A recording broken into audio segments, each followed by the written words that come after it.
لو شفت مرة جبل مرة، لو زرت مرة جبل مرة، لو شفت مرة جبل مرة، يعودك حنين طول السنين،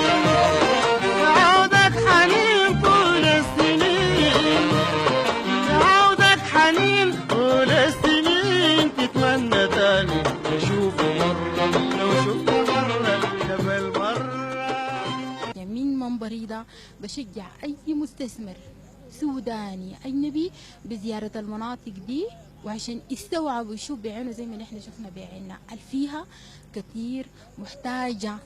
لأنه الناس تسعى وتصل للمنطقة دي، عشان بجد أنا متأكدة إنه هم ما حيطلعوا سعي. بالنسبة لنا إحنا برضو إحنا لما جينا عشان الاستثمارات اللي طرحت لنا اللي هي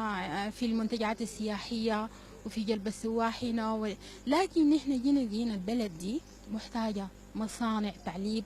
مصانع تجفيف، محتاجة الثروة الحيوانية، محتاجة برضو لأنها يكون عندها مقرها أو تصديرها، يعني بلد فيها كل الخيرات الموجودة في الدنيا دي. لو شفته تنسى هموم عمر بين المناظر والزهر، لو شفته تنسى هموم عمر بين المناظر والزهر، وتعيش لحظات نادرة حلوة وكل شيء حولك يسر، وتعيش لحظات نادرة حلوة وكل شيء حولك يسر، وتحس يا دابك اتولدت وغير ما تدري اليوم يمر، لو شفت مرة جبل مرة.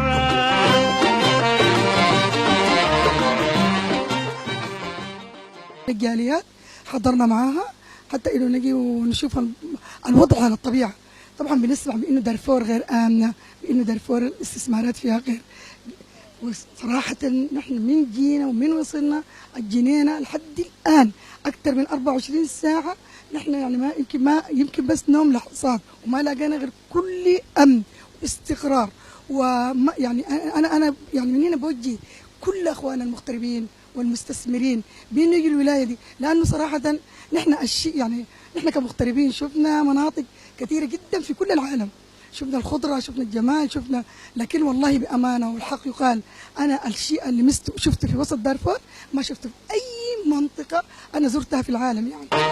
سون العروس في كرنفال مزدانه في روعه ونظر عالم عجيب وجمال سحرنا، انواع شجر والوان زهور جافه من قلب الصخور، اسراب طيور تجلب سرور والناس تقول مرحب اهلنا،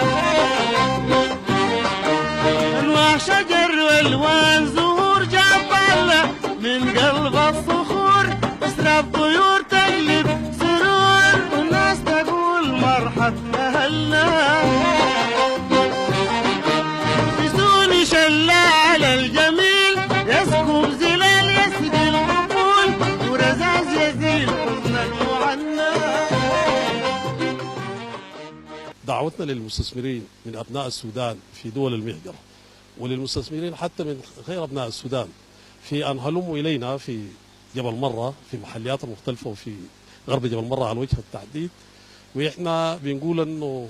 يعني عندنا جواذب سياحيه عديده كثيره، ويمكن أن الناس يشاركوا معنا في أن يحولوها إلى مقومات اقتصادية يمكن أن تسهم في إصلاح حال السودان في هذا الوقت العصيب من عمر الزمان. في طريقنا لغرب الجبل فرحين نسينا الساعة كم، شاهدنا أريل في الملم يسبي القلوب يمحى الألم،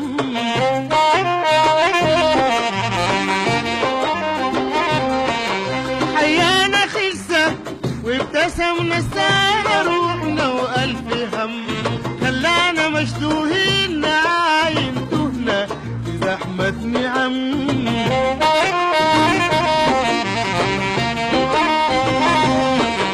في نيرتتي وفي مرتجل وفي قلول أنا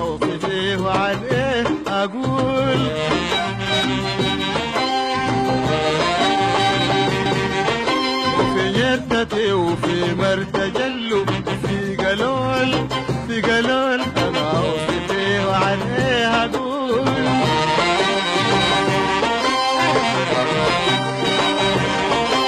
أقول نسيم عليلي طارد وعبير زهر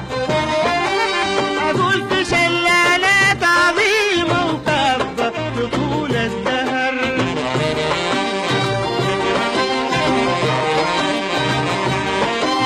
أوصف جداول جارية السابق عشان تروي الثمر أوصف صنابر بهجة يتمايل يغير منه الشجر